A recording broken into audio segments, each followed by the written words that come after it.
सावन का पावन महीना आने वाला है और इधर भोजपुरी के ट्रेंडिंग स्टार खेसारी यादव जी का 2025 का पहला बोलबम गीत भी रिलीज हो चुका है अन्नपूर्णा फिल्म से। अन्नपूर्णा फिल्म्स के ऑनर खेसारी यादव के हिट राइटर अखिलेश कश्यप जी कहे जाते हैं। और गाने का नाम बता दूं आप सभी को कि ड्राइवर अभी नया बा गाने का नाम है। और इस गाने को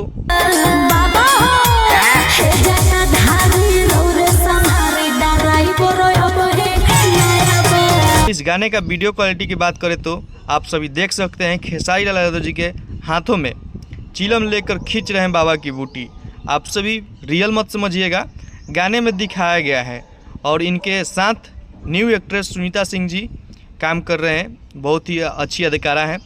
और इस गाने को खेसारी लाल यादव जी और खुशी कक्कड़ जी गाए हुए हैं। हालांकि खेसारी लाल यादव जी के अगले साल का बोलबम गीत भी ट्रेंडिंग में आ चुका है, जिस गाने का नाम है चेला पिए तो गंजेरी जी। इस गाने को अगले साल रिलीज़ किया गया था और भरपूर प्यार आशीर्वाद मिला था, लेकिन इस साल भी इस गाने को प्यार आशीर्वाद मिल रहा है। और ये गाना चेला पिए तो गंजेरी जी, ये गाना इंस्टाग्राम पर भी ट्रेंड कर रहा है, जो कि इस गाने को अयोध्या फिल्म से रिलीज़ किया गया था। और अयोध्या फिल्म्स के ऑनर बंटी यादव जी कहे जाते हैं। अयोध्या फिल्म्स के ऑनर बंटी यादव जी हैं। चलिए, और आप सभी को वीडियो कैसा लगा कमेंट में जरूर बताइएगा और अगले वीडियो का इंतज़ार करें। और मिलते हैं हम नेक्स्ट वीडियो में, तो आप सभी को दिल से धन्यवाद।